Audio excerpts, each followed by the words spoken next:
What's up, guys? Welcome to Demo with Mo. I'm your host, Monique Simmons. We'll be discussing dating, engaged, and married objectives from a young Christian's perspective. Are you guys ready? Let's dive in. Hey, what's up, guys? Welcome to a new episode of Demo with Mo. I am your host, Monique Simmons, and today we are on a continuing journey of our Mother's Day series. And today's guest, I have invited my closest girlfriends. I'm really excited about today's episode. I have invited Mrs. Angela Sartin, Raenica Phillips, and Averi Harris-Leggett. Today, we're going to be talking about motherhood and doing it with your village, your friends, and this journey, the highs, the lows, all things motherhood. So I'm really excited to have these ladies joining me on today. But without further ado, we're going to jump on in. Ladies, if you could describe yourself as a mom, just to open us up, what would you say? How would you describe yourself? Averi, we'll start off with you. And thank you, ladies, so much for joining me on today. Thank you for having us. I would describe myself as a more laid back, lackadaisical mom. As long as they are doing the things that meet my expectations, we don't have like a lot of issues. But I also am a mom who like tells them the truth about like certain things. And I know like some people around me are like, oh, they're just kids or stuff like that. But I'm like, if I teach them first at home, then the world does not have to show them things. Like if I be upfront and honest with them about certain topics, then they don't have to guess or wonder or ask somebody else or go to the internet to get information when they could just come ask their mom. And I'm always very like a gentle parent, especially with my youngest son, who has some behavior challenges sometimes, but I try to take the road where, okay, if I spend more time with him, read more books, play more board games, talk to him more about situations, I won't have to spend so much time, in a discipline arena of things. So that's the type of parent I am. We have fun together, but we also have like serious conversations as well. And I just let them know, like, I'm not here to be your friend, but I am here for you if you need to talk to me. Ooh, I like it. I like it. Okay, audience, that is Miss Averi. Angela, how would you describe yourself as a mom? Hey y'all, hey. Hey, boo. I would describe myself as I got a lot of words I can say. I'm pretty sure my kids got a lot of words they would say too. It's from my perspective. So from my perspective, I would say I'm like I'm a good recipe of a lot of things. I'm assertive. I try to be supportive, like Averi said. I'm very strong. And when I say strong, I mean like I don't play with I use my authority well. Got you. I'm patient with my kids. And I try my best to be respectful and show a lot of empathy with them. Because I remember, how it was as a kid, and I can try my best to remember to go far as back as even as young as 5. Like remember how it was trying to navigate life. So I try my best to empathize with my kids in all aspects, whether it's in a disciplinary way or even if it's relating to like things that they like to do.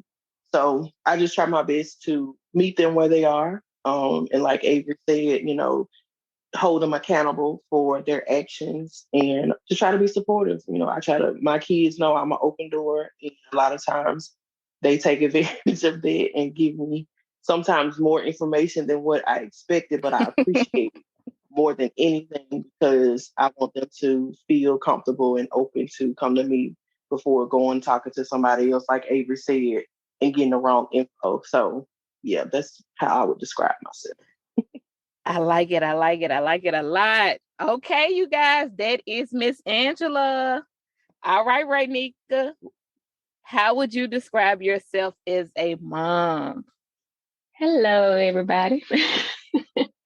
So I would describe myself, as a mom. I would say I'm sort of a mixture, because I kind of put it in my mind that I want it to be that way. Like I didn't want to be more so strict than more calm and supportive and things. I just wanted a balance. So I say maybe I'm a balance. I can definitely be, authoritative when needed and disciplinary, and like far as being a friend, I'm a big advocate when it comes to friendship, with my kids. If nobody wants to play with them, best believe I'm gonna be that mama that's gonna be on the playground with them, Yeah. I'm gonna be that mama that's hooping and hollering when, my child score or do not just scoring, just effort, attempt, Yeah. I'm gonna be that one to give that support and let them know, look, I'm in here. Nobody else is in here. I'm here. And so, like I said, just a good mixture of things. I say I'm that parent as well that kind of wants to take them not too fast, I guess you would say. Like I want things to be age appropriate. I don't want to expose them to things before their time. And as for me too, like the other lady said, I want to be that person to give that teaching, that knowledge of different things in life, the different hardships and the different whatever, aspects of life. I want to be the one to give that information, because a lot of times the textbooks don't tell the whole truth, or the media doesn't tell the whole truth, or people around them, doesn't tell the whole truth. I feel like with me being the parent, the mom, I want that close relationship, and I want to be a trustworthy parent for them, and just all those different types of things. So I describe myself as that. Girl, I love it. I'm with it. Thank you so much. All right, audience, that is Miss Raenica. And the reason that I wanted to introduce these ladies in this way, because I want you to see, first of all, I want you to see the women that I have surrounding me, that this is my village. These are my people. And I want you to realize how important the people that you surround yourself with, the people that you do life with, the people that you are raising your children with, how important these people matter. The people you do life with matters. It makes a big difference in your life. Ladies, thank you so much. Okay, how many kids do you have and what are the ages? Hey y'all, it's Angie. I have four. I have Okay, a 14-year-old, a 12-year-old, a 8-year-old, and soon to be 5-year-old. got you. Avery, what are your ages and how many do you have? I have 3 children. My oldest 16, my middle child is 11, and a 5-year-old. Raenica. I have two children. Firstborn son is 10 and baby girl is 4. All righty. Have you ladies always wanted to be a mom? Avery speaking. I have always wanted to be a mom. And even like when I'm complaining or calling my mom to tell her about challenges I'm having with my kids or life period, she always go back to what I used to say as a kid. Like, I want my own family. I want a family. So yes, even when I was in middle school and high school, I always wanted to be a mom. It's just like, first of all, I'm an educator, as you guys know. And I just like to see parents and their children like working together, and then when you have that moment like, okay, we getting along good, we having fun, we're going on vacations, like I just love spending time with family. So yes, I always wanted to be a mom for that reason, just to have my own kids to rear and raise up the way that I think a person in society should be. So I always wanted kids. I always wanted 4 kids. I only have 3, but I do feel complete, like with the children that I have. So, yes, I did. Cool. Thank you, Avery. Hey y'all, it's Angie. Yes, I most definitely wanted to be a mom. I always wanted to be, even as a little girl, playing with dolls, playing with toys. I envisioned myself being a mom. I can even think back to like when you're playing with friends. everybody playing house. I was like, oh, I'm gonna be the mama. Like, y'all can't be the mama. I'm gonna be the mama. And but the reason being was how nurturing my mom was, and I couldn't wait to do the same thing my mom did for me. My mom was always there for me. She was, I mean, just even as a kid, I would say grade school, she was just so nurturing and loving. And I just wanted someone, I wanted to be able to give that same experience to someone else. And I'm like, Avery, I did want more kids than what I currently have. I wanted a large family. My dad grew up in a large family. I did not want as many kids as my grandmother had. It was like 13, 14 of them. I didn't want that many, but I did want at least 5 or 6. But of course, when you see what motherhood is truly like, that number, it decreases. But yes, I did I wanted to be a mom, and back in when I was younger, I thought I had control over the genders of my children. So I grew up being the only girl, and I was like, oh no, I'm gonna have a lot of kids so I can make sure that I have a daughter that has a sibling. And of course, Mo, you know that didn't work out that way. I didn't describe my children. So I have 3 boys and 1 girl. The genders of my children, I'm sorry. But I have 3 boys and 1 girl. But that's the way God had allowed it to happen. So we're going to look at it that way. But to answer that question, all in all, I did want to be a mom. Wow. That is so sweet that the way your mom nurtured you and was always there for you made you want to, in return, do that for your child. That's what made you want to be a mom. Raenica, what about you? Did you always want to be a mom? For me, I knew I wanted to be a mom, later in life, simply because it was more so something that I saw as being part of the man and woman relationship.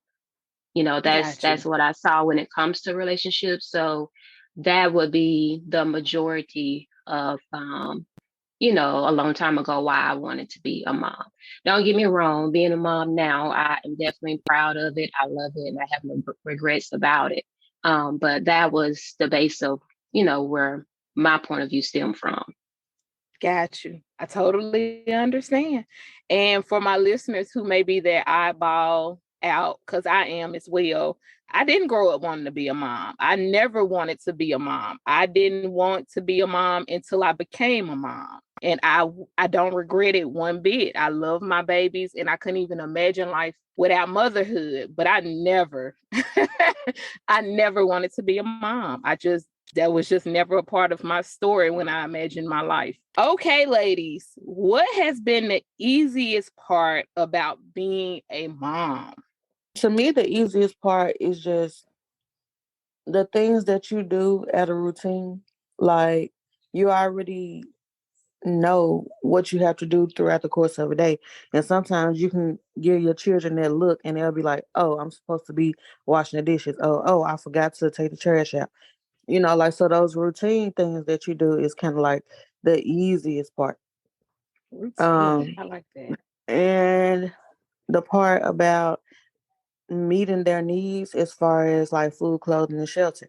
That's another easy thing about it. Like, you like, okay, so and so is growing out of clothes. It's time to buy some more things, and that's the fun part to me because I like to shop. So that's like an easy part to me. Like, oh, mom, I need this or I need that. I'm like, let's go. I'm ready to go shopping any day. So that's the easy part, like meal prepping, meal planning, cooking. But Yeah, yes, the that's the easy easy part. part. Okay, thank you. Okay, what would you say the hardest part is? I would say the hardest part for me as being a mom is learning how to balance or kind of deal with the struggles that my kids go through.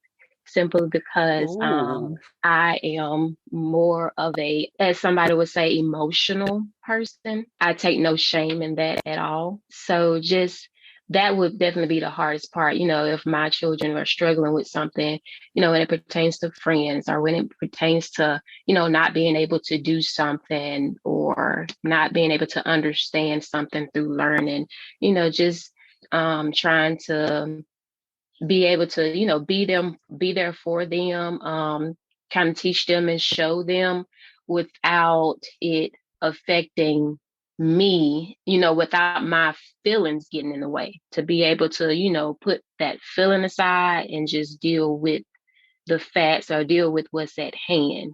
Gotcha. Example, kids and friends, I'm really big on that. So if my child will come to me, hey, mama, I don't have any friends, or they don't want to be my friends, or my friends are doing this and this and that, it's so easily to be offset by that, because that's your baby, and of course, I don't want them to be alone and things like that. So I have to get my thoughts together. I have to talk to myself first before talking to them. So I say that would be the hard part for me, is trying to, come about it at a better way, to where is the feelings and emotions and things are like that is not taking over. Because emotions are good to have as a tool, but you don't want it controlling. So that would be the hard part for me as a parent. Let me ask you this, and this was not a part of my questions, but I loved your response, and I know it's sparking some interest in my listeners. Because I already know how this goes, and a lot of moms are going to be able to relate to what you're saying, because we're human. So do you think, because I've struggled with this as well, not per se the same issue that you have, but when we're raising our children and we see them go through things or struggle with things, if I see my child struggle in an area that I maybe struggled in growing up, or they feel a way that I felt growing up and maybe nobody noticed or maybe nobody cared, I want to make sure that they know that I notice, that I care. So they may get a bigger response because it's triggering something in me of how I felt as a child. Does that happen to you? Yes, definitely. Definitely it happens to me. Okay. And at one point it was, Okay. overbearing until, this might be off subject, but I found help with it myself, because you have to deal with it within you first to really be able to help somebody else with it. So that's what I did. Amen. And the only reason I'm asking about that, because I know a lot of people are going to relate, and we're not giving any specifics. We're talking generalization, because I don't want to talk about a specific and then somebody can't relate to our specific. But when we're talking about something in a generalized way, a lot of people can relate to that, the emotion, what we're saying, because my therapist helped me with that, because I was controlling when it came to my kids, especially my oldest, because me and him are so much alike in a lot of ways. So I would notice things or how he responded or reacted to things, and I would see things being triggered inside of me, and I would try to control his life or what was going on around him, because I didn't want him to feel the way that I felt growing up. And I realized, working through things in therapy, that was stuff from me. It didn't have anything to do with him. That was my own stuff that I had to work through. And I had to deal with my own, that little girl inside of me. Like, he is not you. He has great parents who love him, who support him, who are always there for him. His experience is not your experience. You don't have to raise him that way. You don't have to be all over him. He's okay. But my body would react in a completely different way when it didn't have to. But it was just, my response is, I don't want you to feel like I did. I don't want you to grow up the way I did. I don't want you to feel about certain things that go on in your life the way I did. But I had to learn, with the help of my therapist, his life is nothing like mine at all. He has no clue what the heck I'm talking about or what's going on within me. He's just like, what is wrong with you? Yeah. Like, it's not even that serious. So I know from what you're saying, that has been your experience. And thank you so much for sharing that. And I know there are going to be some moms who are listening to this, who are raising their kids and responding and reacting for stuff from their own stuff that they need to deal with, who feel the exact same way and can relate. So I hope Raenica's response to this question has helped you. Okay, Angela, what do you say? What has been the hardest part about being a mom for you? To answer that question, I would definitely say I agree with Ray that has been one of the hardest things, juggling my emotions, how I've handled things with my kids. I had my oldest at 19, then my second son at 21. I was growing up with them, and shoot, some still is growing up. Amen. So trying to navigate a lot of things. And then like a lot of times I would just mentally tap out and be such in a rush for them to get to the next milestone, and not realizing until they were a little older that I should have been embracing that stage a bit more and be more present emotionally. Because we being a mom is really can be, it's beautiful, but it can be hard. And when you have things like you were saying, Monique, that you haven't healed from, just from you being a child. So like, we say we are healing our inner child, and you get triggered by some things that your child did, and you're like, well, dang, I reacted the same way, and this is how I turned out. So now I'm in mommy mode. I want to save my child from going through what I went through. So now I'm gonna stop it now, but how I stop it was the wrong way.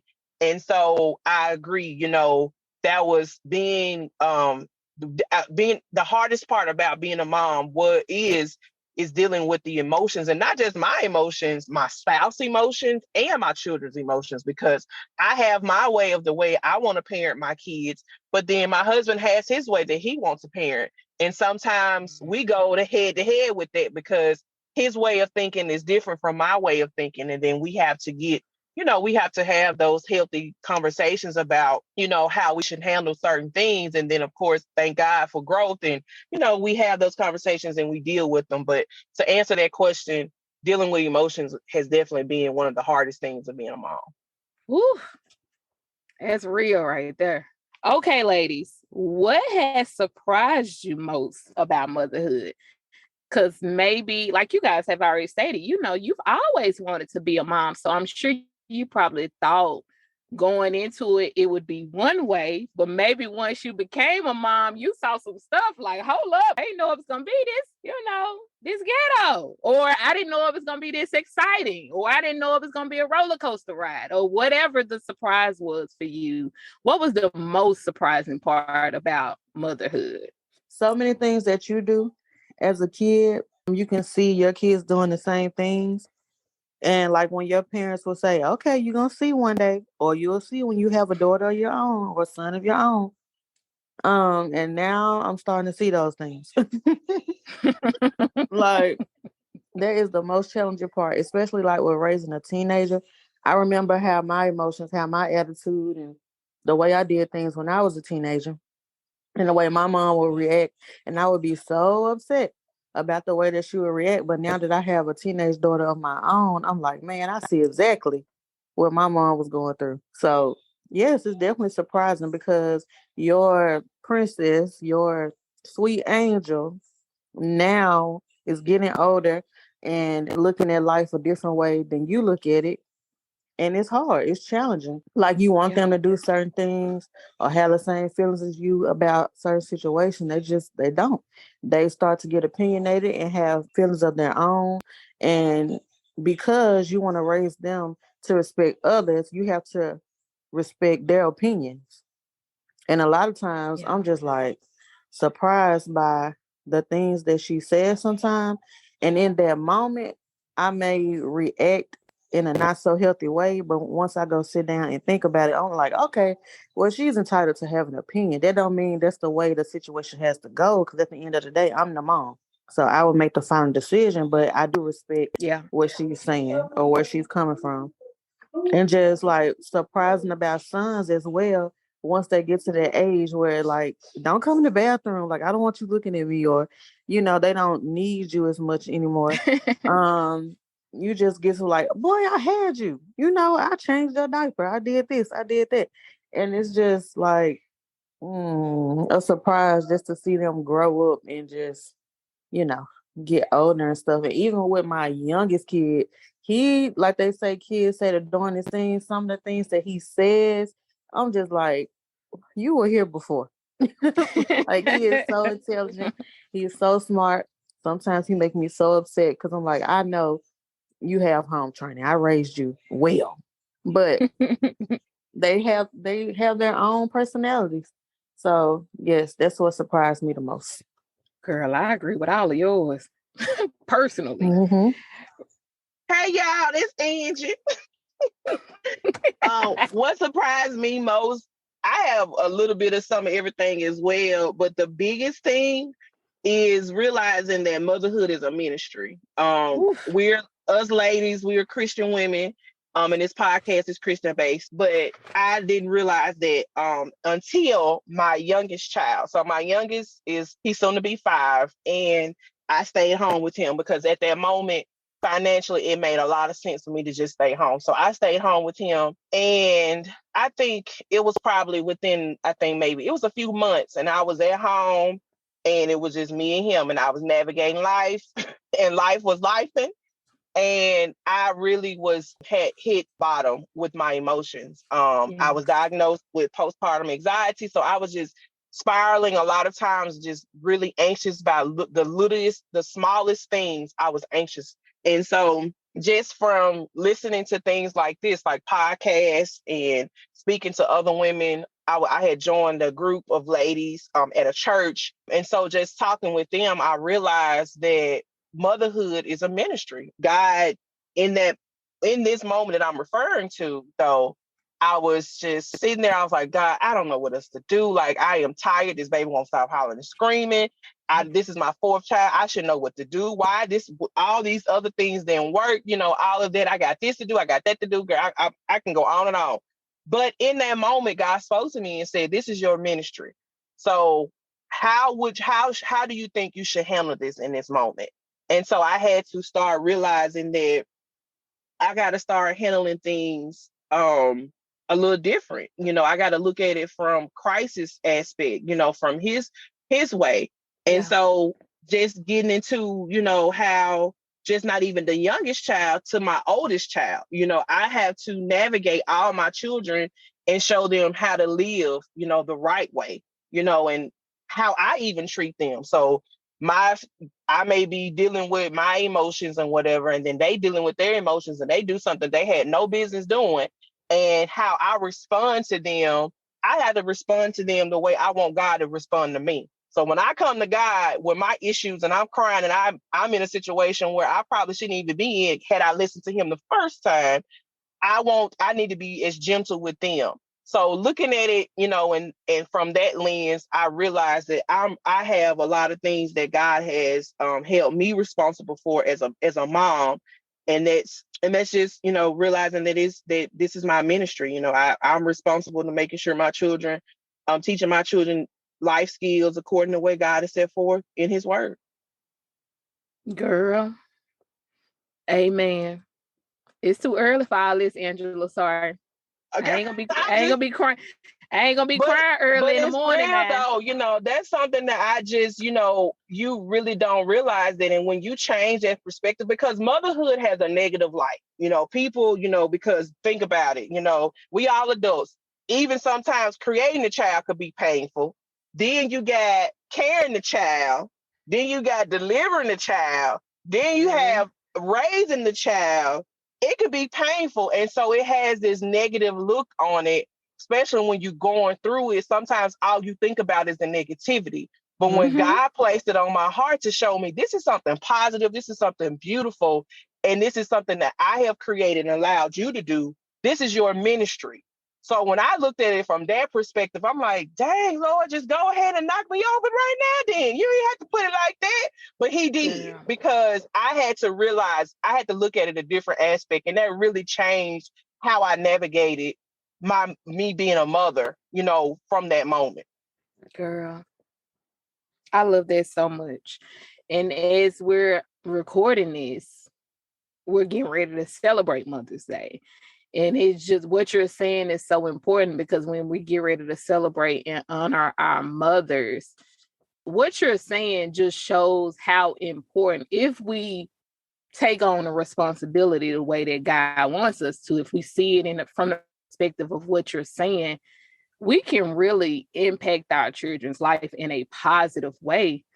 and they can see us in that light. So when they come back to honor us, because that's what I hope I know all of our desires on this call is anyway, because I know you guys personally, but when our children become older and they come back to honor us and celebrate us on Mother's Day, I hope that's the way they remember us. You know, the way that my mom taught me how to live, the way she was an example, the way she lived what she believed, the way she set that example for me of being a Christian woman. She didn't only go to church on Sunday, but she lived it in our home.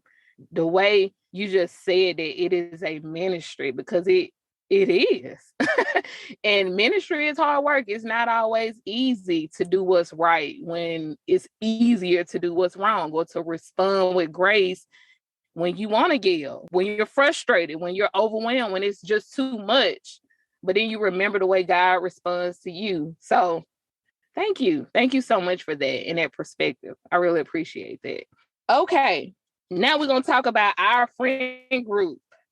Thinking about us, our friend group, as I like to call it, the group chat. And I call it, for my listeners, I call our friend group, and we're way more than a group chat, but that has been our consistent thing, because if you've been rocking with me for a while with the podcast and been following me, you know by now all of my friends, all of them have moved out of state. We were all once here in Mississippi together, but now everyone has moved out of state except Miss Raenica.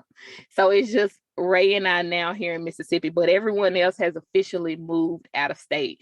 But our way of being consistent and staying in communication and talking, we talk, at least every other day, but our way of staying in communication with one another is through our group chat. So I call our friend group the group chat. So ladies, how has our friend group, our group chat, our village, how has it impacted or helped you as a mother? Because we've all, and just for context, because some of you may just started following the podcast. This may be your first episode. For whatever reason, this is the first episode you've ever listened to. Just for context, we have all been friends at least 10 years. For most of us, we've all been in this friend group for at least 10 years. So we've raised our babies together. So how has our friend group impacted or helped you as a mother? Avery speaking. So our friend group has helped me because it's a very diverse group of women. Everybody has a different perspective on different topics. So sometimes you might get on there and want to vent or just talk about a situation that you're going through with one of your kids. They'll give you their perspective on the situation, and they'll also keep you accountable. If they don't think that the way that you handle the situation is the way it should be handled, then they will give you advice on what you should have done or what you should do at this point to rectify the situation. So it's just good to have people in your corner that have been through the same things as you and dealt with them in a different way to help you to navigate, because sometimes we don't have all the answers, and sometimes we are running straight like off our emotions and what we want our kids to do. And when they're not doing exactly what we want them to do, we want to take control of the situation. But at the end of the day, when these kids leave our house, like, we won't be able to control them. So I think that just having that group of friends that you can go to and be like, okay, this is what happened, y'all. What do y'all think? You know, can y'all pray for me through this situation? Because I can't even do it alone. Like, I'm about to get these kids back to wherever they came from. Come get them, please. I ain't gonna make it.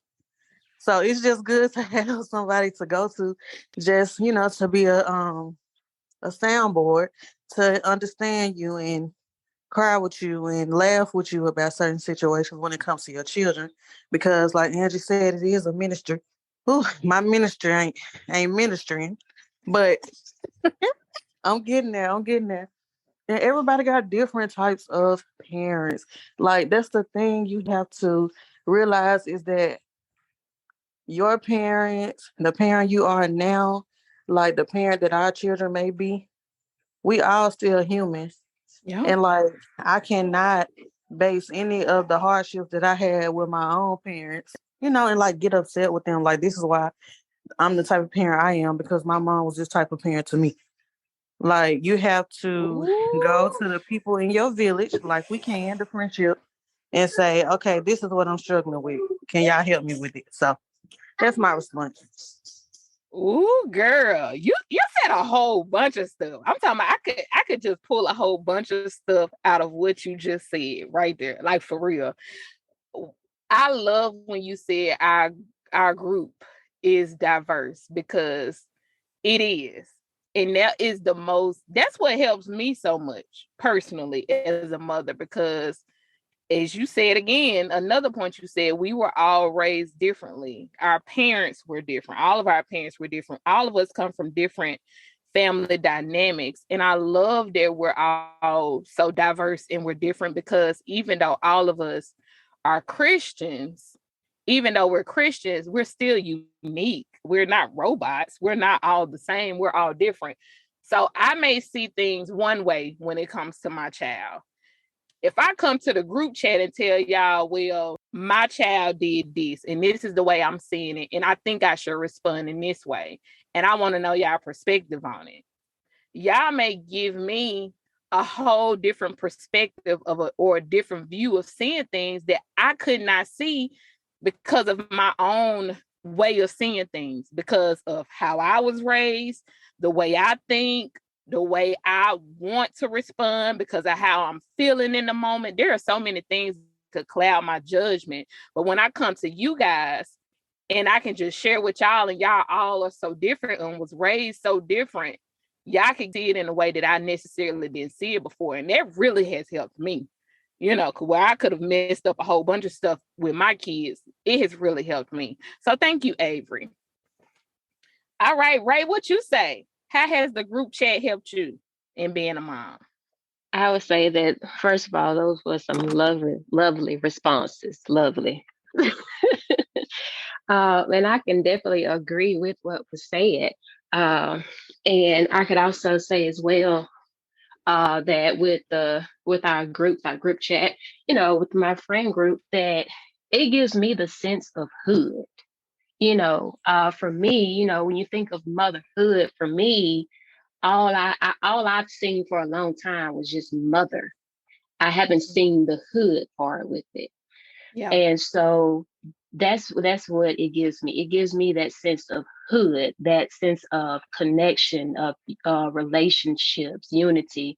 Having somebody that's dealing with similar things as you when it comes to raising kids, the different stages of raising kids. My kid, as far as our group, is on the younger end. Yeah. And so just seeing, or having an idea what they might encounter or what, different responses or attitudes that they might have with y'all kids. It kind of, in a way, it kind of gives me a sense of, maybe what to look for. Of course, our children are different. They're all individuals and everything like that. But still, it still gives you something, and that's what I get from it. Like what was said, that advice. When it comes to like different achievements and accomplishments with our kids, how we share that and it's just it's good. It's good. I like that sense of hood. It's supposed to be motherhood. They didn't, back in the day they had motherhood, but for some reason that faded away, especially in our generation. There is no motherhood. There's nobody that's there alone there, with you like that. There are a few, don't get me wrong, there's few. I wasn't one of them. So, it's just that hood. It's just that connection, that unity. Hey, you got somebody by your side, and with our friend group, we've all have steered children in some kind of way, whether biologically or not. We have been a part of raising a child, and so I like that. Ray, I love that response so much. I do. I love that so much. Because that is what we are. We are the hood. Hey. Angie, what you think? Girl, I'm agreeing with everybody. The same, all of it, ditto, ditto to it all. But the biggest thing, the way the group has impacted me is is knowing that I'm not alone. Motherhood can Mm. be, you can feel so isolated. Like I mentioned before, that moment that I had with my newborn child, and I felt so alone. But Mm. then I really wasn't. I had a village of women who were there for me. I can go on to talk about how I've had kids and we've had baby showers. We were there for each other, our kids' birthday parties. I mean, just having, it's like, okay, as a mom, you want your children to enjoy themselves. Just speaking of birthday party, just that alone. And me personally, I have not had the best luck with my daughter having a lot of friends. And it's not because of, let me take that back. She has friends. It's just trying to be friend, trying to have things with the parents. So my Yeah. child, she's a social butterfly. Everyone loves her no matter where she goes, but Yes, they it's do. trying to connect with these adults. So it's like, okay, yeah, I plan a party, but then what if the parents don't show up? I got my girls. I know my girls gonna show up for me with their Oh yeah. children. And so, knowing that's just one aspect of it. So that isolation, not feeling alone. And like Averi and Ray mentioned, when we're dealing with things like a particular issue, and I can be like, girl, let me tell you what my child did. And I'm thinking I'm about to be alone. They be like, girl, my child did it last week, girl. What? And then we can be able to talk about talk about these things and navigate it, and even not just so much of just advice, but just knowing that, okay, I'm not alone with having an emotional teenager right now. I'm not alone with having a child that really had lost their everlasting mind. So now I'm like, okay, Lord, okay, thank you, Lord. I don't have, I'm not alone in this situation. And then another thing that I love is, like you said, the diversity. We have different careers. I can send a message and be like, send a message up and take a picture of Simone here. Y'all help me, girl. This child head is a mess. What should I do? We got some hairstylists in the group. My second son, he has locks. We got two ladies in the group that has dreadlocks. They give all the advice. Then we got a pharmacist in the group. So we got, child, should I put this medicine together, that medicine together? Then we got a person with dermatology background. So, girl, Monique, I was sending pictures just this past week of my child's skin. He had a breakout. So knowing that you got those people, and then we can even go to the financial expert in the group, and knowing we got all of those things, educators in the group, all of that, fashion. I mean, Man, we'll send a I'm picture not of an outfit in a minute. Which right, and one? it's not right, and it's not just for us, for our children, because like, Yeah. okay, the thing that I love is how one parent child dresses one way, and then we desire our child to dress the other parent way. So then we can reach out and be like, girl, this is what I have to do for my child to get them to do what to meet that goal that we're trying to meet. So I really love that we have that, and we can be able to have these conversations that we probably wouldn't necessarily say out loud to our children. Because then, of course, we wouldn't dare want to hurt our children or even another child's feelings, but we can say it amongst each other and be able to navigate and work through it, and, just be able to move through what we got going on. So I really love that we have this connection that we have, like Ray said, our children are different ages, and we can say, okay, well, when my child was this age, this is what I did. And then another thing is, it's a lot of stuff I can be like up to part in. Like, I didn't realize all the new baby stuff is out since I've had my child. Because Zoe is the youngest of the group. So it's some Mm-hmm. stuff that you've had that I didn't even have with my soon to be 5-year-old. I'm like, dang, I wish I had that when I was, so it's like being up to speed with a lot of things, and Mm-hmm. and finally the biggest thing is us being prayer warriors. I love that we check in on each other and we pray for each other, and like both of the ladies say, we give each other sound advice and we hold each other accountable for a lot of things.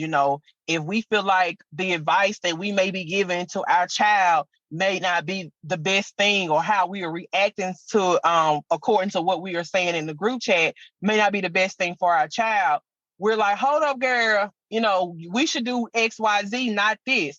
And it's just it's just loving to have that accountability and to also have people to pray for you and be there for you. Ooh, girl. You really trying to get the tears out of me this morning. That I really feel like that's what you're trying to. I really feel like that's what you're trying to do. Because I agree. I mean, I'm really grateful for this group of girls that we have. Like, I always say it's not by happen chance. It's like, I think the group started, I don't even remember how it started, but if I'm not mistaken, we was trying to go somewhere or something. And we just started a group chat to plan it out. And just from us starting out to plan something, what it has turned into is just such a beautiful thing. And God knew what he was doing when he did it.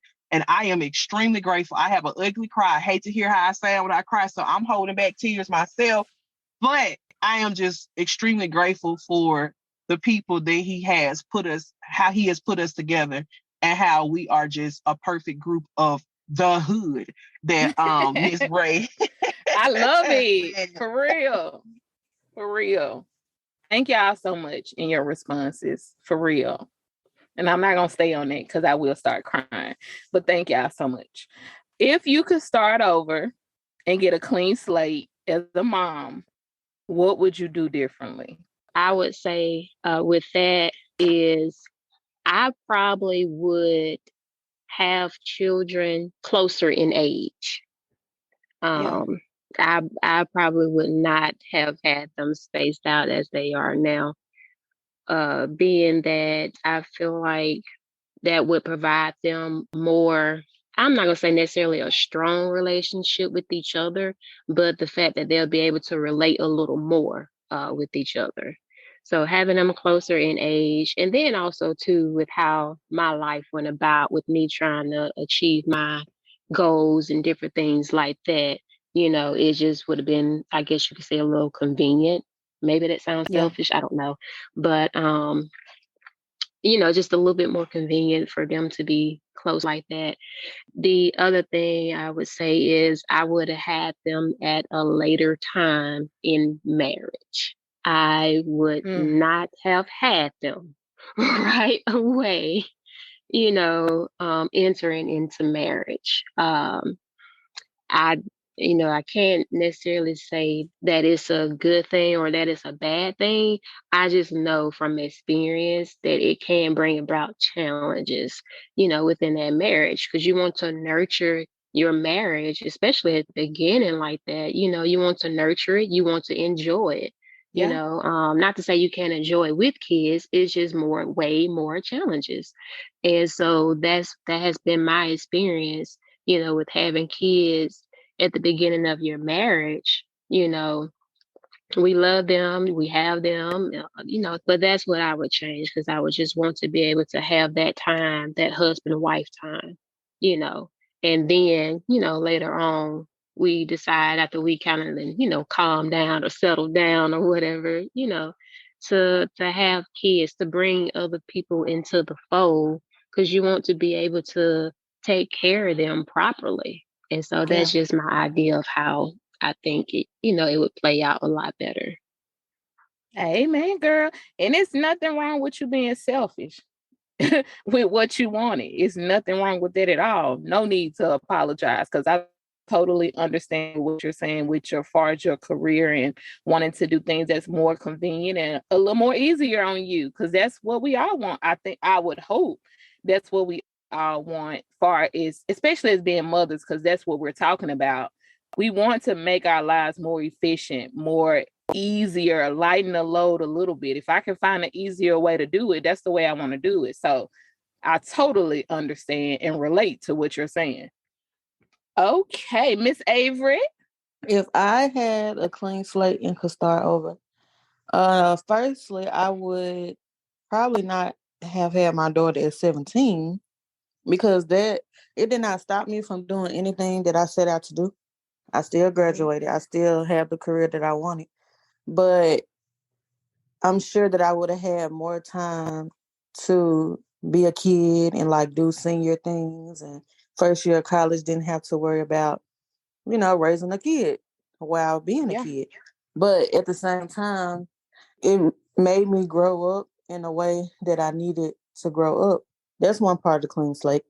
I also would probably not prioritize money as much if I was able to do it again, because I would always want my kids to have nice things and, nice houses, nice cars, toys, everything. But now that I look back on it, that is not the most important thing. I would have rather have had more time to cultivate a relationship with them individually and just spend more time talking to them, playing board games, just spending time together so we could have this strong family unit.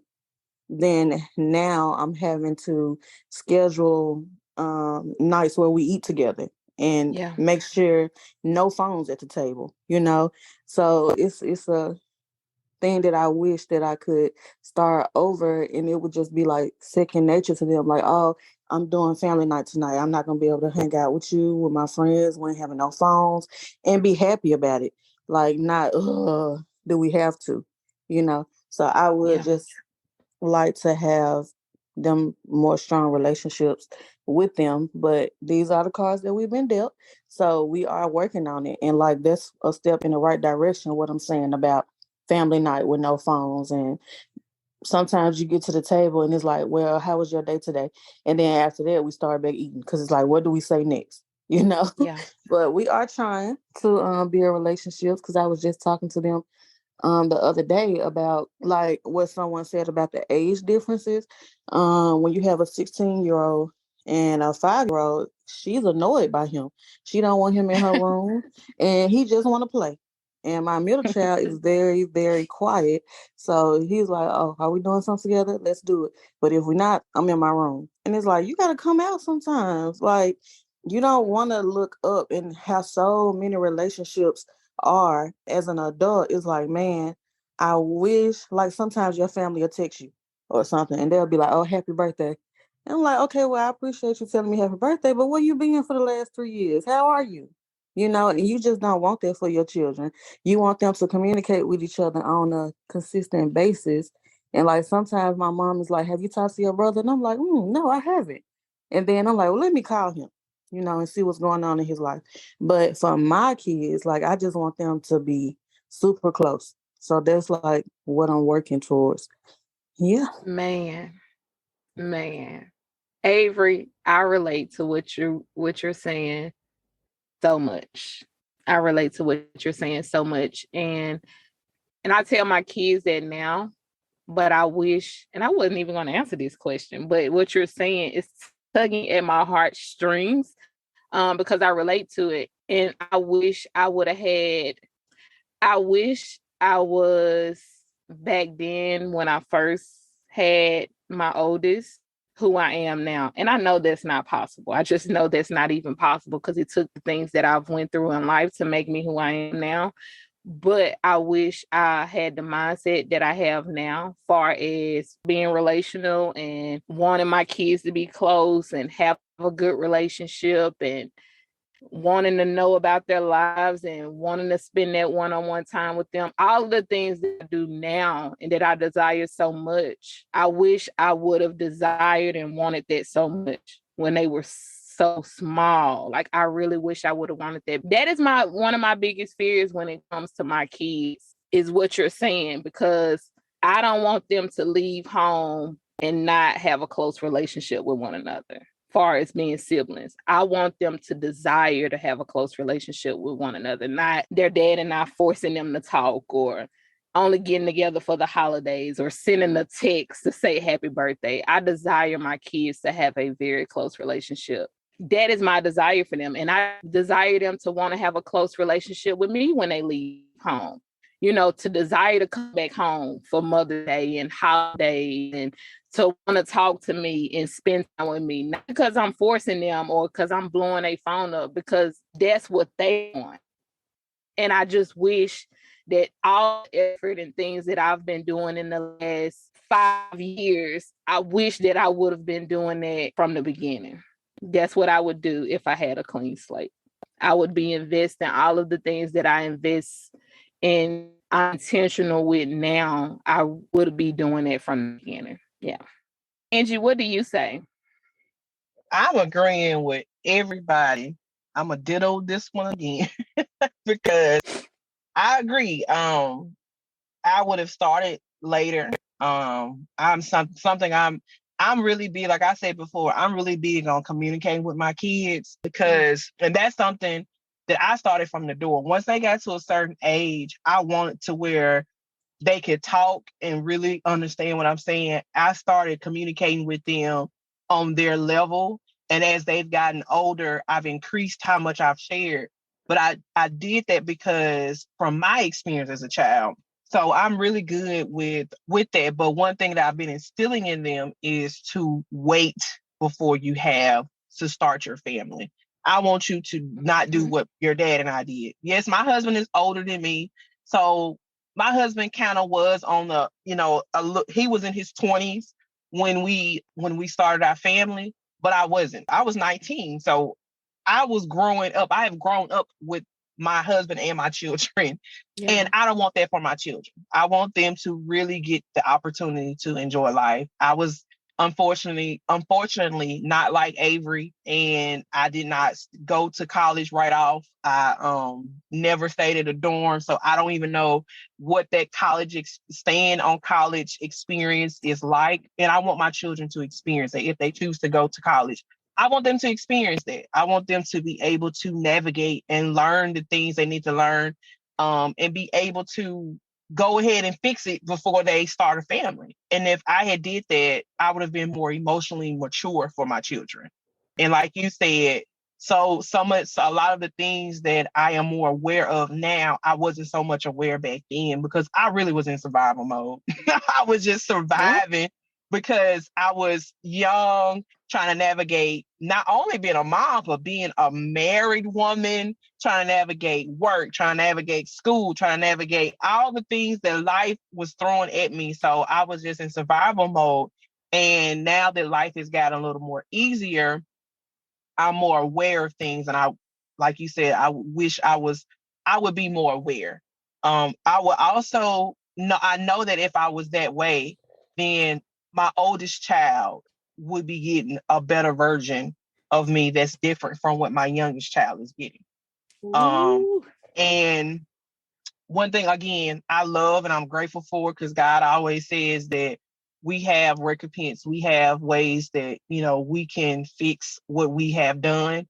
And what I try to do even more now is have conversations with my son. Like my son and I, we had to all my children this year, I decided that I wanted to be more intentional thanks to your podcast episode, Monique. Well, God had already instilled it in me, but that was more confirmation. But anyway, thanks to that podcast episode that you did with the ladies at your church, that really pushed me to be more intentional with my children. And one of the conversations I have with them often since then is, if mommy has done something that has hurt you, and you are still holding that against me, I want us to talk about it, and I want us to nip it. I want us to fix it, because the last thing I want is for my child to be dealing with issues that come from me, and it carries over not only into their adulthood, but also into their children.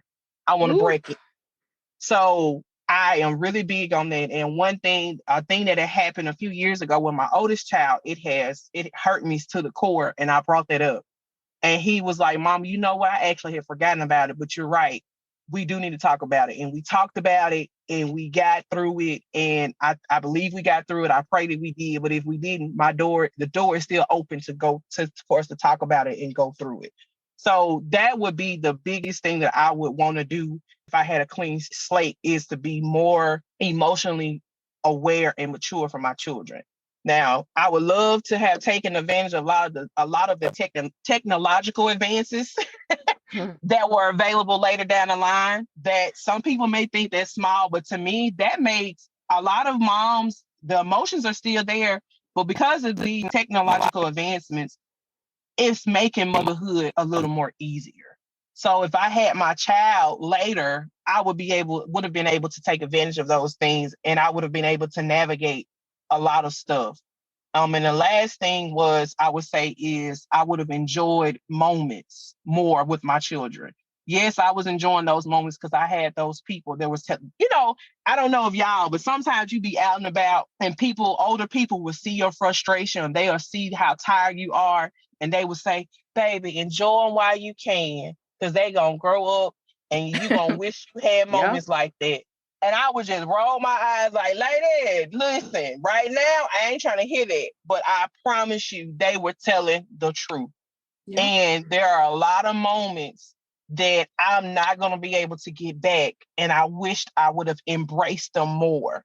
And I'm doing it more with my youngest one because it's like, he is the one that I'm like, okay, if I messed it up with these older ones when they were younger, I'm trying to get it right with him at least, And so I would definitely say that, I would have enjoyed the moments a little bit more.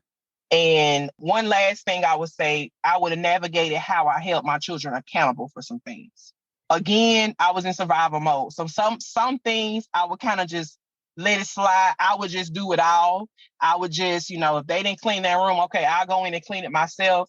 Or if they didn't do certain things, I would do it. And had I held them more accountable back then, it would not have been so difficult to change them when I was like, no, I'm driving myself crazy.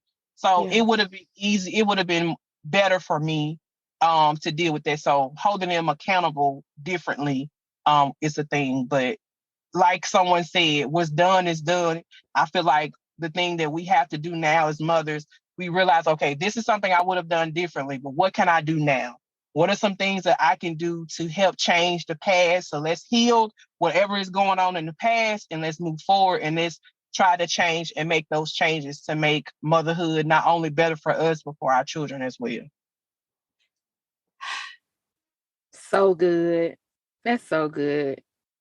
And for my audience, I really hope you guys are taking hold to that, especially if you are a new mom, soon to be mom, you want to be a mom, your babies are still young, because none of us can go back and change, as Averi and Angela has already stated. None of us can go back and do it all over again because our kids are here now, they're older now. We can apologize, we can make things right, but we can't get a redo. This is us stating what we would do if we could. So I really hope that you guys take a hold of what we're saying, because now you have the opportunity to start. You have a clean slate. You can do things a better way, maybe a better way than your mom did for you, maybe a better way than what you saw growing up with the people around you. You get the opportunity to do things better. So I really hope you take a hold to what these ladies have just shared, because that was some great stuff, y'all. Really some great stuff. Okay. Do you think your younger children, because all of us have multiple children on the call, and this kind of leads into what Angela just shared in one of her responses. Do you think your younger children got a better version of you compared to your oldest? I absolutely believe that. And my daughter always reminds me of that. Sometimes when Langston does stuff, she's like, you ain't gonna whoop him? Like, you whoop me every day when I did stuff and you ain't doing none of that. So yeah, now like I think it just comes with maturity. Like I have longer patience now than I did when I was 19 and 20 years old raising her. And now instead of choosing violence, I'm more so trying to understand him and talk to him about the things that he's doing instead of always trying to hit him or, just make him feel my way. I'm just trying to figure out, why are you doing the things that you do and not just my way or no way, as I was when I was raising her. So absolutely. Yes. Ooh, that's good, girl. Thank you. Yes, Angie, I was tee-heeing when you said because my oldest does the same. My older two, because they're the closest in age. They're 2 years apart. And I admire their relationship because just like y'all mentioned before, again, one of those things that I instilled because I'll go down a rabbit hole, but my husband and I both have had some rocky relationships with our siblings.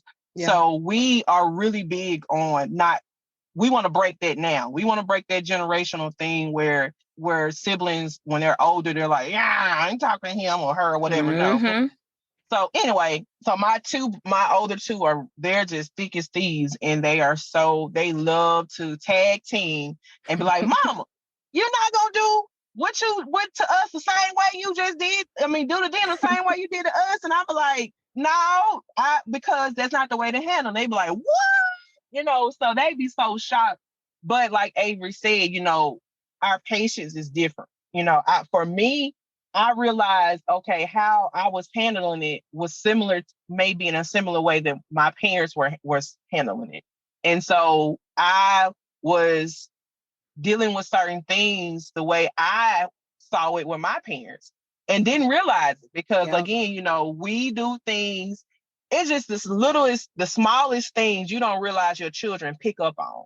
Because children don't so much go just by what you say. They'll go by your actions. They see you do things. So I was just mimicking some of the ways my parents handled certain things, whether there was discipline, whether there was things for his education. I mean, I can go down a whole rabbit hole, but I was definitely handling it differently from what I am now. And I know my youngest is getting a better version. Not even just that, we are more financially blessed than what we were.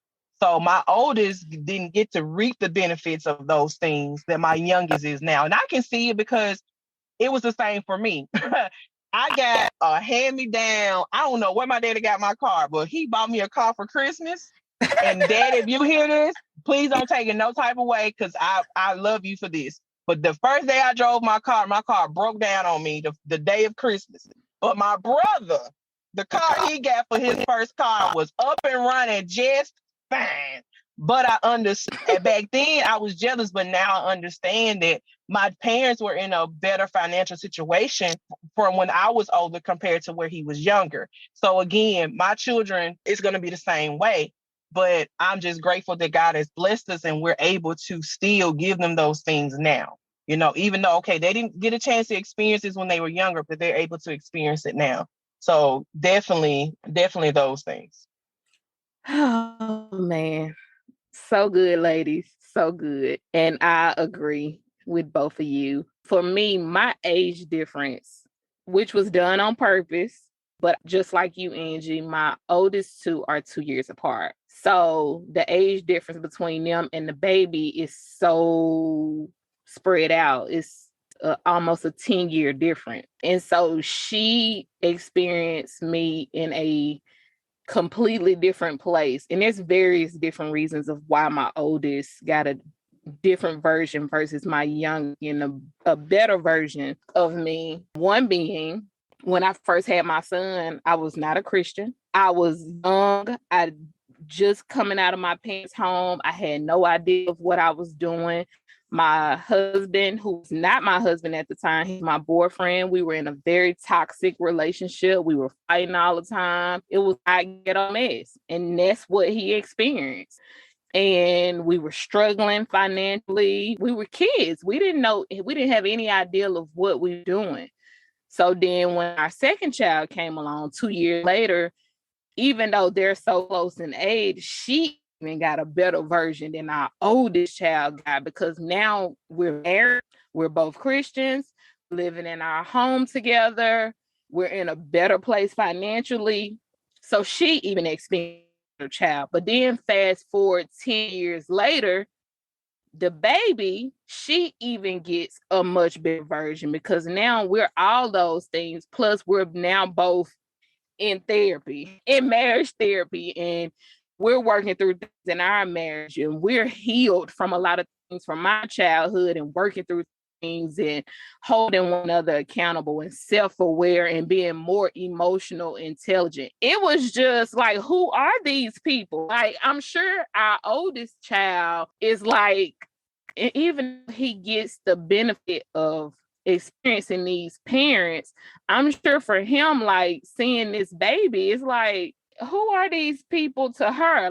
Something that I made sure I did, and I continue to do, because it's not a one-time thing.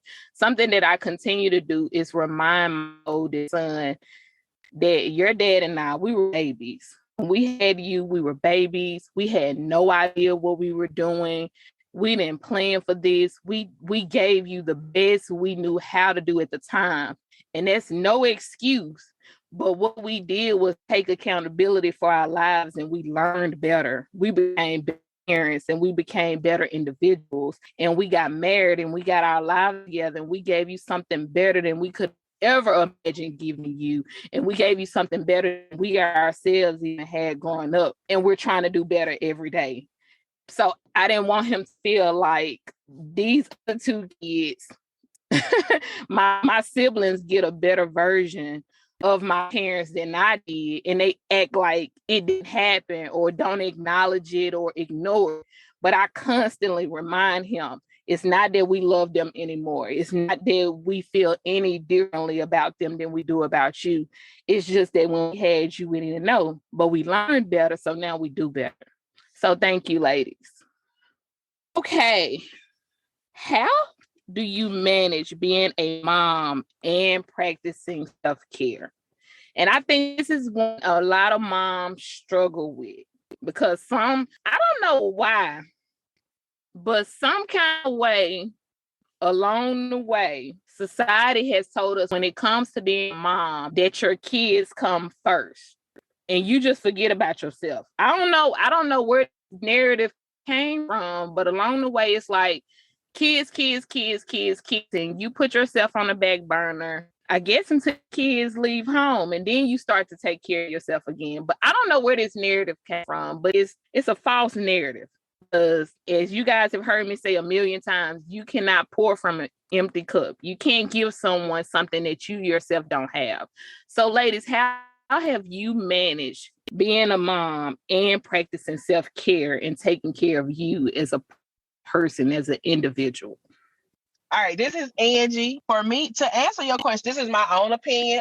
I may be wrong, but what you said earlier, is so funny because I just love I love how things work and how God puts people in the right place. But I'll get to that point. But anyway, the thing that I think what happened was, this is my own opinion though, I think it started with poverty. Because if you look at the moms who can afford to have self-care, they get their self-care. Like, they have the nanny, or they have the sitter, they have the person, they can be there while they go do what they need to do. Versus the moms who are not financially able to, they sacrifice, and it's either self-care or food on the table. It's either self-care or clothes on my kids' back.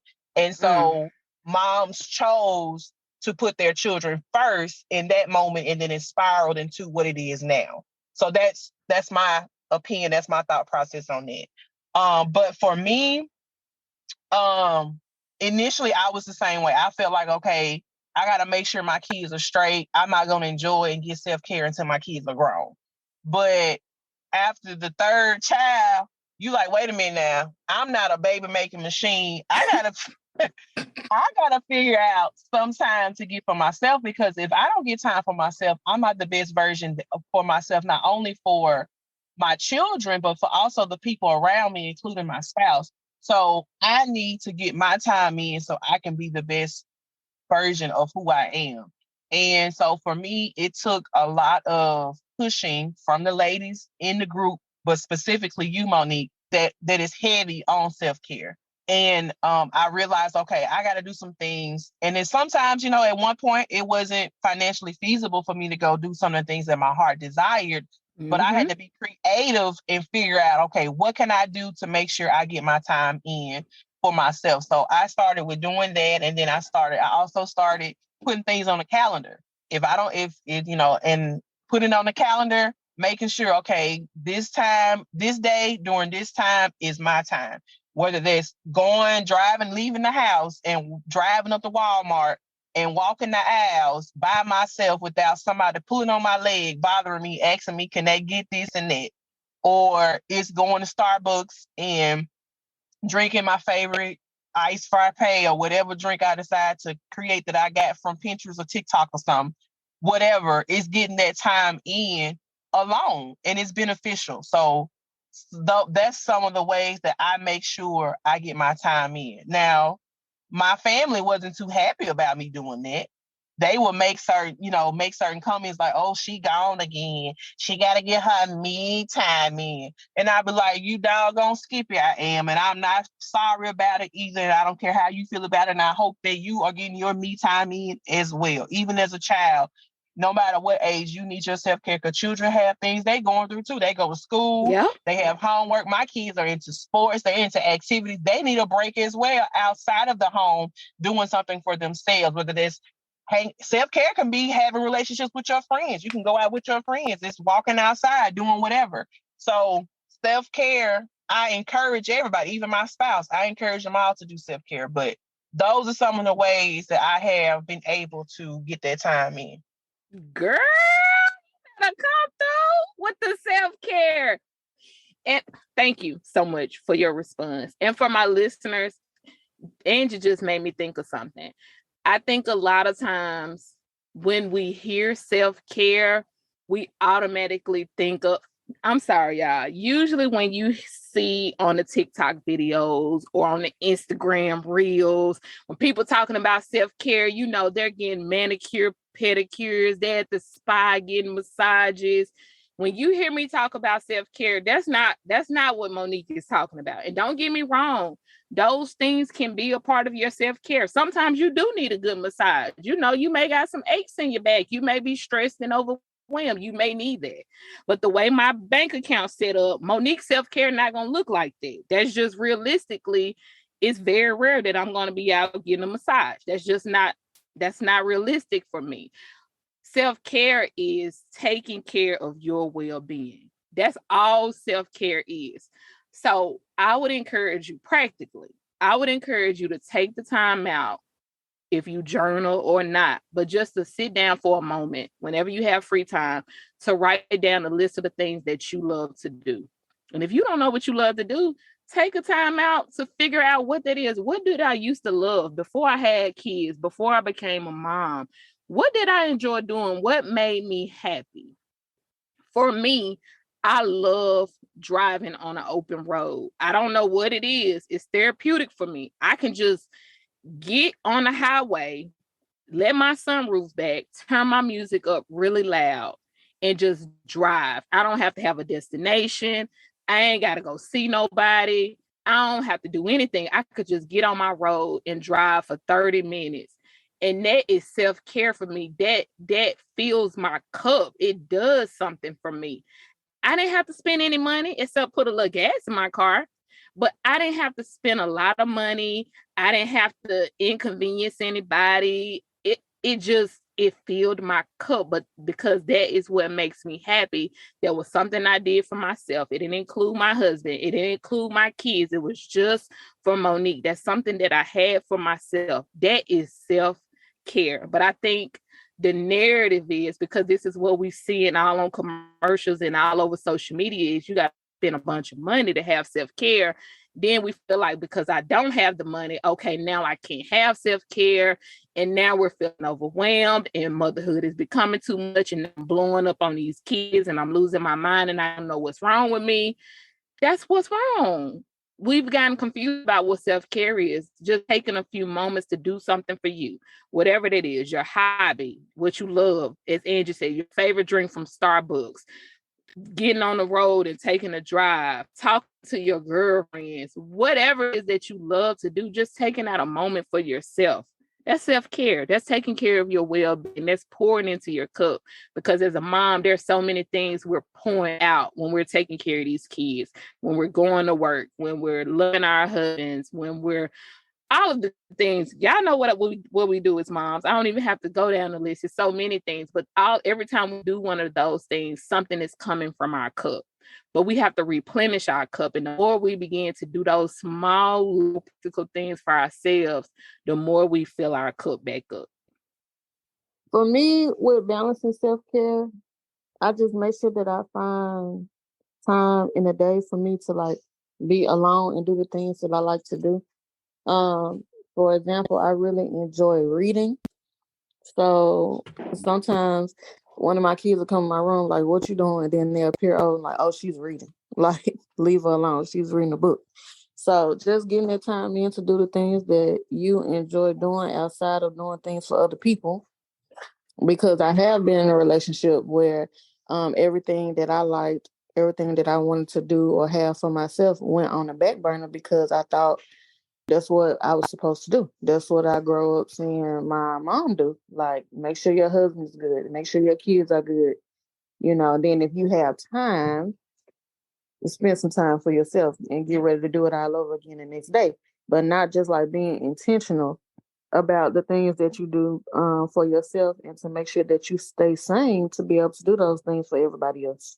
So, yes. And then, like, things outside of that, like if you got an issue with your skin, but it's like, oh no, I got to work. I got to do this for the kids. You're not going to be trying to set up no dermatology appointment for yourself or to go to the chiropractor or, just like if walking makes you feel lighter, but it's like, I don't want to go walking because now it's 8 o'clock at night. Or I don't want to get up early in the morning to do something. But you just do. You have to find that time to do some things for yourself. Because if you don't, you're going to crash at some point. So, Ooh, girl, that's that's it. good. And one of the things I want to pull from what you just said for my audience is it's not even a lot of times, especially for moms, it's not even someone else telling us that we should not have self-care, like our partners or our spouses or our children. It's us. It's us. We be the problem. Because most of us, we didn't see our moms doing it. Avery literally just said it. She said she was in a relationship and she didn't practice self-care. She put the other person first and their need first. And it's not even necessarily something they asked for or something they expected. But she thought this is what she was supposed to do because this is what she saw her mom do. A lot of us from generation to generation, this is something we saw. We saw our moms doing everything, taking care of the house, taking care of the kids, taking care of the meals, taking care of just taking care of the household, making sure the household ran. We never saw them taking care of themselves, having something for themselves. So we assume, oh, this is what being a mom is. This is how it's supposed to look. So even unintentionally, we go into motherhood doing the same exact thing. And now our kids are seeing us do this. Because even though I preach and practice and talk about self-care so much now, that hasn't always been my story. I went into my marriage and my relationship doing the same exact thing Avery's talking about. I thought I'm just supposed to take care of my home, do everything, make sure my husband good, make sure my kids good. But I didn't take care of myself the way I was supposed to. I practiced self-care until one day I got burnt out and the light bulb came on like, girl, you ain't taking care of you. But moms, you got to take care of you, not only just for you, but because those babies are watching you. Those kids are watching you and they're learning what they should be doing and how they should be taking care of themselves from you. So when they become an adult, are they going to practice self-care because I saw my mom take a stand for herself, take care of herself and prioritize herself? Or they're going to be like, oh, you just take care of everybody else. You don't worry about you. You don't take care of you. You put you on the back burner because that's what I saw my mom do. So mamas, we get to set the example for how we want our kids to live as they grow into adults and become individuals in their lives, or if they one day get married and become moms, how they're going to do life by just even watching us. Not even by what we say, but just how they see us live our lives. Okay, ladies, last question. This is a two-part question. What's one piece of advice you would give to a new mom? And then what's one piece of advice you would give to a mom who's overwhelmed, who feels like she's failing or not doing enough for her babies? Who wants to take that first one? I'll go. This Angie. I would say give yourself grace. I mean, and that's simple. That is so. It's that sentence is 3 words, but it can seem like it's so difficult, but it's not. Give yourself grace. There are different seasons of motherhood, and we just have to give ourselves grace in every part of those seasons. We have to try to embrace every one of them, but throughout it all, give yourself grace. You're doing the best that you can in that moment. As a new mom, you may be dealing with trying to it maybe be a breastfeeding mom. So you trying to get your milk supply up. You trying to get your child on a good schedule. You get your child on a good schedule, they start teething and you like, Lord have mercy. But give yourself grace in every stage of motherhood that you're in, because those moments are going to be maybe tiring. It may be frustrating, but you are doing the best that you can do in that moment. And just don't be hard on yourself. Just give yourself some grace. That's a good piece of advice, man. It's right. I did want to give some advice to the new mom. Okay. So my advice is was similar to what Angie said. My advice to new moms would be careful what you set as your standard, as your guide to being that mom or being the mom that you want to be. I totally agree with giving yourself grace, and also too, just to piggyback on that, make sure that the criteria or the standard or whatever it is that you're going by is the right thing, is what I'm trying to say. Because there's so much out there, you know. To be a mom, you have to do this, you have to do that, you got to be this kind of way and this and that, and this is how you discipline, and this is how you feed your kids, and just all different types of things. It can be something so simple, and it can also be things that, that has a lot more weight to it. But you want to be careful what standards you're looking at, because we cannot meet society's standards. Society's standard will have you one way today and tomorrow the next day. Like, you will be going crazy. You'll be out your mind. For me, in my experience, from what I see it, with why I say, be careful of the standards and the guides you go by, because in today's time, it's like moms have to do it all by themselves. We have to be strong, and being strong is to do it by ourselves. When the thing is, that's not biblically true. We are to depend on God, and we are to, assist and depend on each other. I mean, we're supposed to, receive help from each other. So that that that society standard of doing everything on your own, kick that to the curb. Amen. Like, just get rid of that, new mom, please, because you will find yourself on the floor in your closet, boohooing and crying, really truly struggling, for different things. Like I said, it can be from anything, for not giving your kids the proper food they need, or not being able to, get the baby to latch on for breastfeeding, and just all kinds of different things. Oh, my baby got to have these kind of clothes and these kind of shoes. Can't even walk yet. But according to society and, the media and everything, this is what we have to do for us to, feel it within ourselves that we qualify as being a mom. So, like I said, just be careful on what you're setting as your standard, as your goal, and what being a mom is, because it's truly a privilege, and it's a ministry, and you just want to make sure that you're going by what God say. Because in the end, that God's foundation is what's going to be holding you up. I'm not saying, the nice clothes and different things like that, different activities, whatever, is bad, but you don't want it to be the lead. You don't want it to control you and things like that. So just be careful of what you're following, being a mom. Yeah. Great advice. Thank you so much, Ray. Okay. So what advice would you guys give to the overwhelmed mom who feel like she's failing and not doing enough? I would just say give yourself grace, because you deserve it. Being a mom is just one of the hats that you wear. You still have to be employee or employer. You still have to be a friend, a daughter, a wife, a girlfriend. You still have to take care of yourself. So I would just say give yourself grace and time to get that self-care that you need, so that you will be able to pour into your children the things that they need and they deserve, you feel they deserve to have.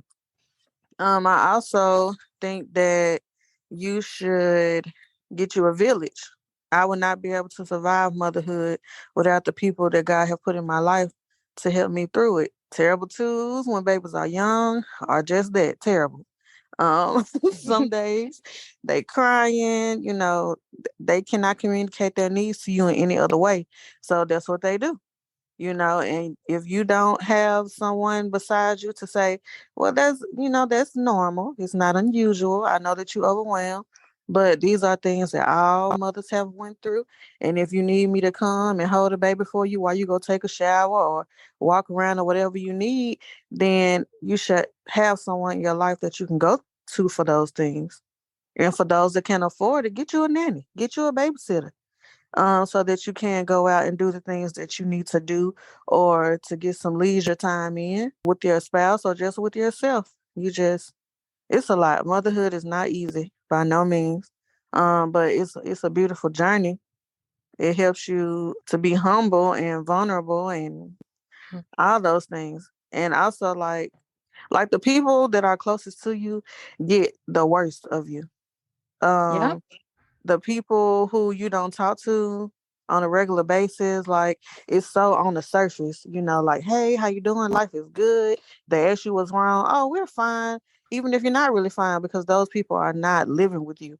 They're not with you on a day-to-day basis. But those people that are in your house may think you the meanest person they ever seen. Because on your worst days, on your bad days, they're going to see the real you.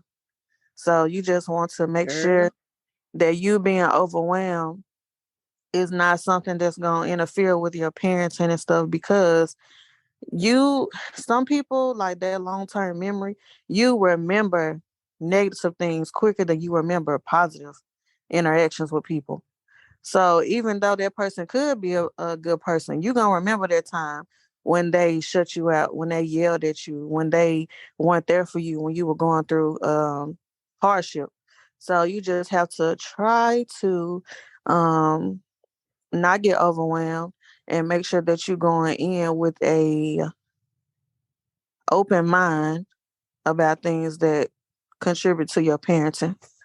Great advice. And it's very practical advice that hopefully those of you who are listening, if any of you are feeling overwhelmed, and if you are a mama, if you're not feeling overwhelmed or have never felt overwhelmed, know that one day you probably will. Just being Mhm. realistic, because this journey is full of ups and downs. And I want to be realistic with you.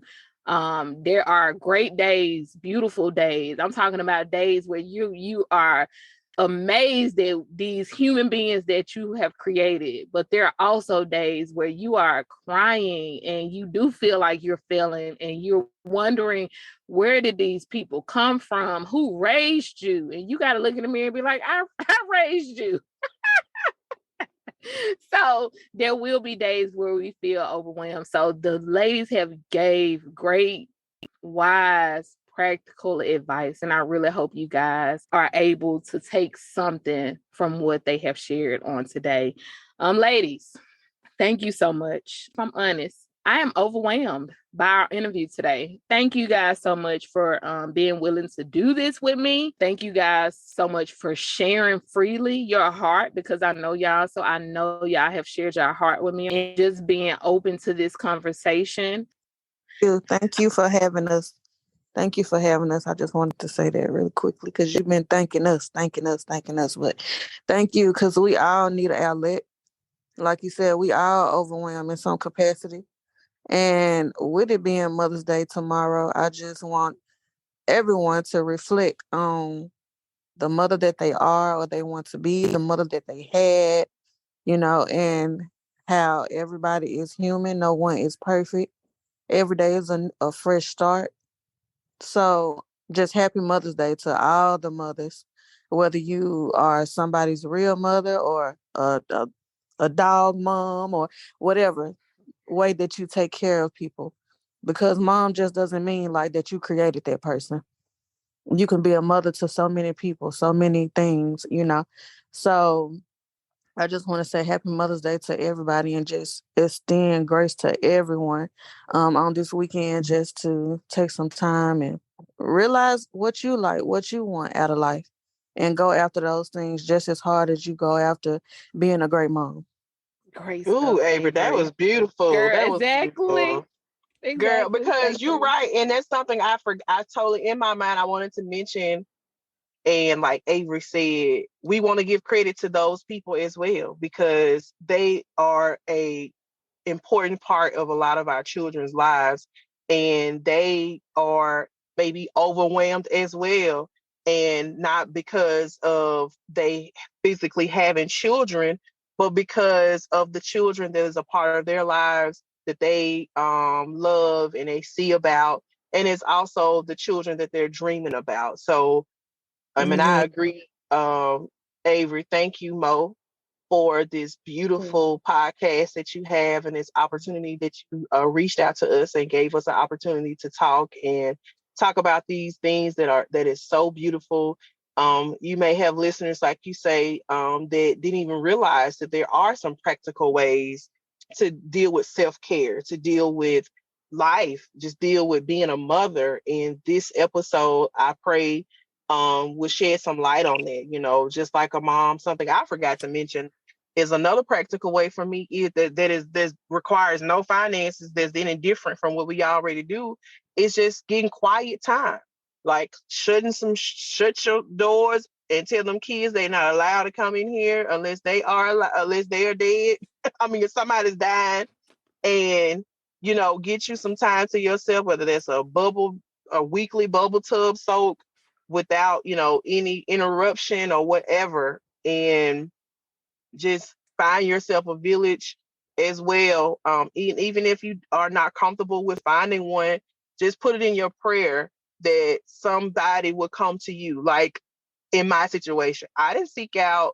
Well, yes, I did. I technically did seek out. My goal was to seek out some companionship with just walking, and just that companionship with walking, it has turned into a village of women that I can talk to and I can seek out advice. So thank you again, Monique, for being that vessel that you've been a part of my life and navigating motherhood with you. I would not have chosen anybody else different that I'm navigating motherhood without other than these ladies that is a part of our village. And I love you and I appreciate you taking the time and reaching out to us and continue to pour into the ladies and men that listen to your podcast.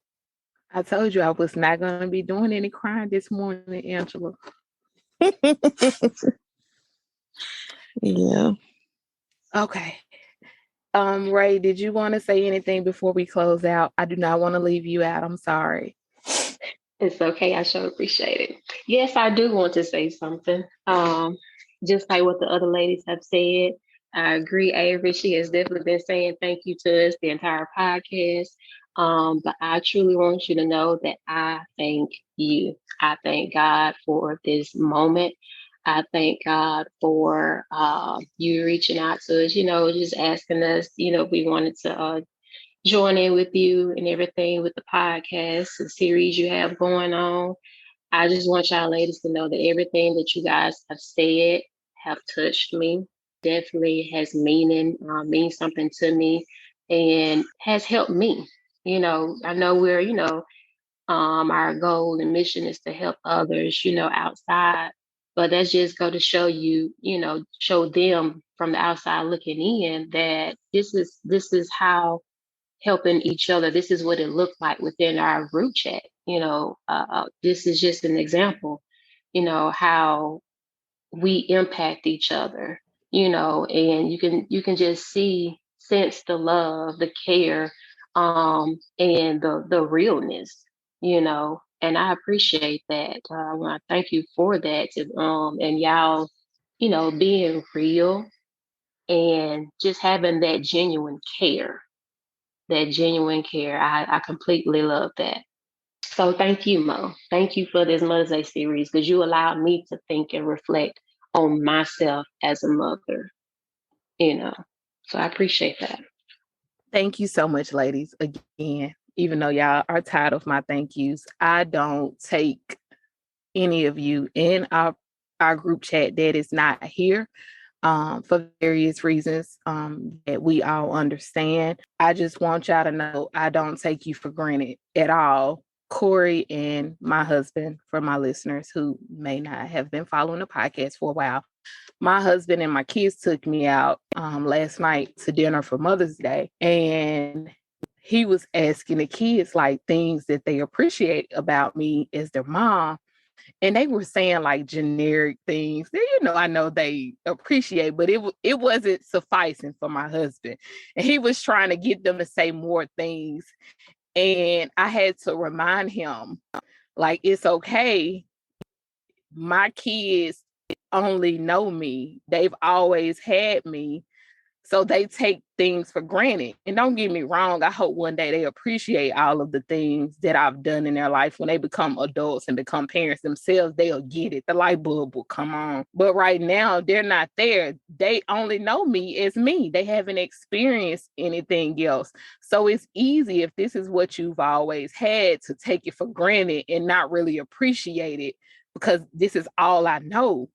Mm-hmm. And for me and him, we know what it's like to not have the things that we give our children. And I'm not talking about just the material things, because he was trying to get our son to understand, do you realize your mom tells you that she loves you every day? Do you realize that she hugs you and holds you tight every day? Like, for my son, he would prefer that I not did those things every day. He's a teenager. But for my husband, he's coming from a place where he and I did not receive that every day. So for him, it's like, you should appreciate that because we didn't get that.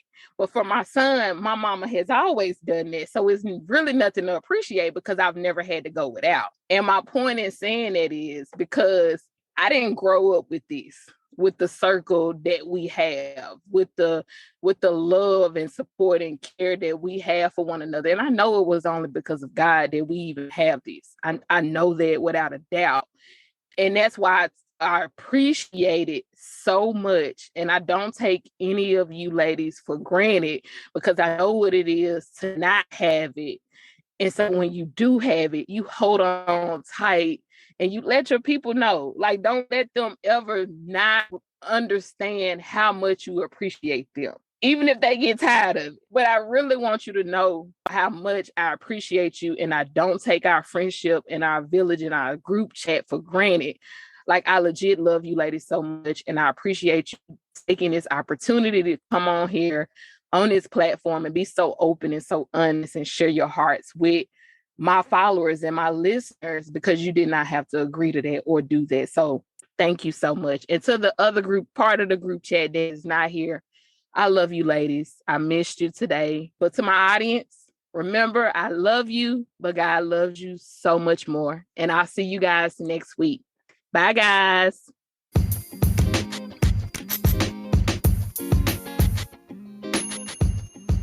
I hope you guys have enjoyed. Follow me on Facebook at Demo with Mo. If you have any questions you would like answered here live on my podcast, email them to me at demowithmo@gmail.com. That's DEMOWITHMO@gmail.com.